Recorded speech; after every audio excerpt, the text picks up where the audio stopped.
নমস্কার বন্ধুরা, আমার পাকশালাতে আপনাদের সবাইকে স্বাগত। আজকে আপনাদের আমি তৈরি করে দেখাবো ডিম ভুজিয়া করেছি।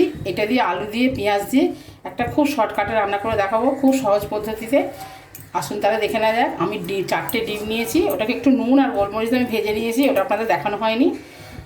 এমনি সাধারণ নুন আর গোলমরিচ দিয়ে একটুখানি করে ভেজে ভুজিয়া করে নিয়েছি। এবার আমি এখানে কড়া গরম করে তেল দিয়ে দিয়েছি। আমি এখানে 2টো তেজপাতা দেবো, একটু জিরে ফোড়ন দেবো, সাদা জিরে।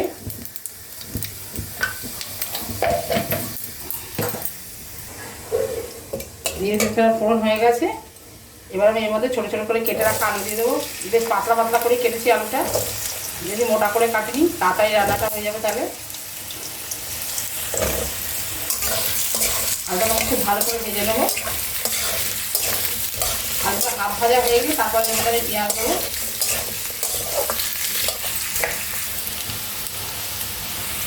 আমার আলুটা হাফ ভাজা হয়ে গেছে। এবার আমি এর মধ্যে কেটে রাখা পেঁয়াজগুলো দিয়ে দিচ্ছি।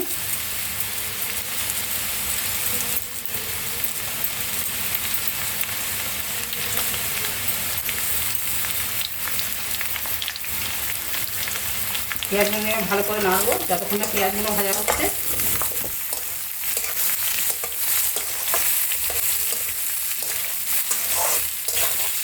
এবার এর মধ্যে নুন দিয়ে দেবো।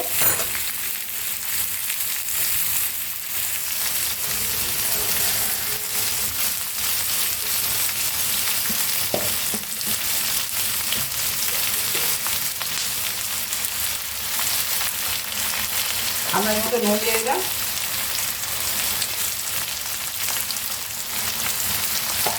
ডিম ভুজিয়াটার মধ্যে নুন দেওয়া আছে, ওই জন্য আমি এটা রান্নার থেকে নুন দিলাম।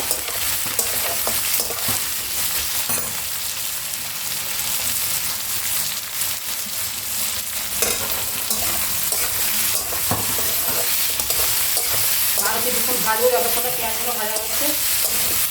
এবার আমি একটা মশলা রেডি করছি। একটুখানি জল নিয়েছি, জলের মধ্যে হাফ চামচ হলুদ গুঁড়ো দিয়েছি। খুব কম মশলা দেবো, হাফ চামচের কম জিরে দিলাম, জিরে গুঁড়ো। হাফ চামচের একটু বেশি ধনে গুঁড়ো দিলাম।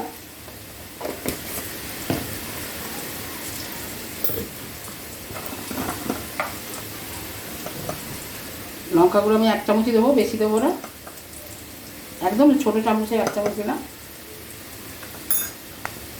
আর কালারের জন্য আমি রেড চিলি পাউডার দিলাম, কাশ্মীরি।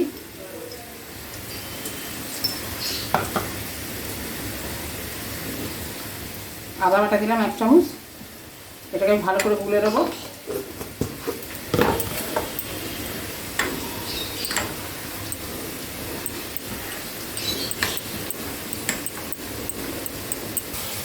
এবার পেস্ট করে রাখা মশলাটা এবার আমি দিয়ে দেবো। বাটিটা দিয়ে একটু জল দেবো।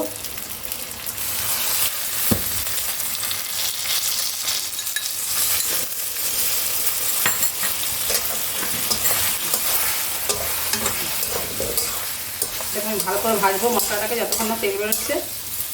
আজটাকে গ্যাসটাকে আমি একদমই কমিয়ে দিয়েছি।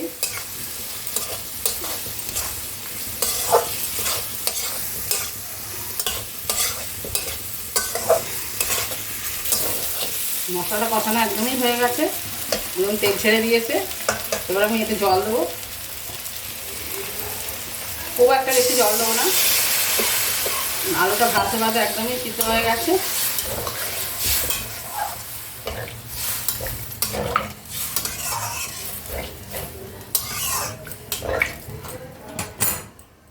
আপনারা চাইলে এর মধ্যে অল্প একটু মিষ্টিও দিতে পারেন।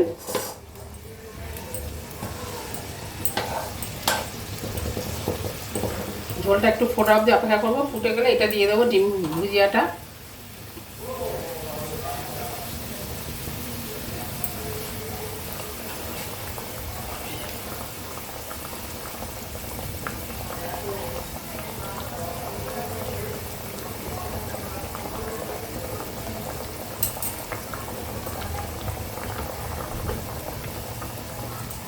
এটা প্রায় ফুটে এসছে, খুব সুন্দর গন্ধ বেরিয়েছে। আমি যেরকম রান্না করলাম এরকমভাবে রান্না করবেন, আশা করি আপনাদের ভালো লাগবে।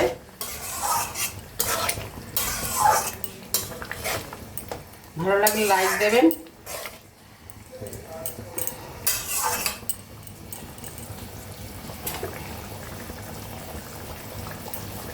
এবার আমি দিয়ে দিচ্ছি ভেজে রাখা ডিমের ভুজিয়াটা, আর এর মধ্যে ঝোল মশলা ঢুকবে না।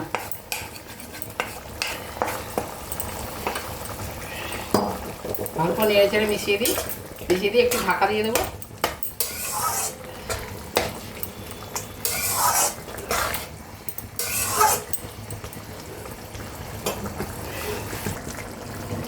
আমার রান্নাটা একদমই কমপ্লিট হয়ে গেছে। মধ্যে আমি একটু গরম মশলা দিয়ে দিচ্ছি, এটা আমার ঘরে তৈরি। জিরে, ধনে, তেজপাতা, শুকনো লঙ্কা, একটু গোলমরিচ দিয়েছিলাম, 2-4টে মেথি দানা দিয়েছিলাম, আর ছোটো এলাচ, লবঙ্গ, দারচিনি আর একটা স্টার অনিস, এই সবগুলো ভেজে নিয়ে আমি মশলা তৈরি করেছিলাম। আপনারা এরকমভাবে করবেন, খুব ভালো লাগবে। যে কোনো তরকারিতে দিতে পারবেন।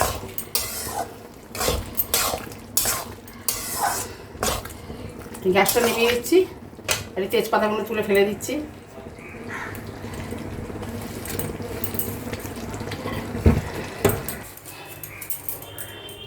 আমার আলু দিয়ে ডিম ভুজিয়া তরকারি রান্না করা হয়ে গেছে, আপনাদের আমি দেখাচ্ছি। দেখুন, দেখতে খুবই সুন্দর হয়েছে, খেতেও আশা করি খুবই ভালো লাগবে।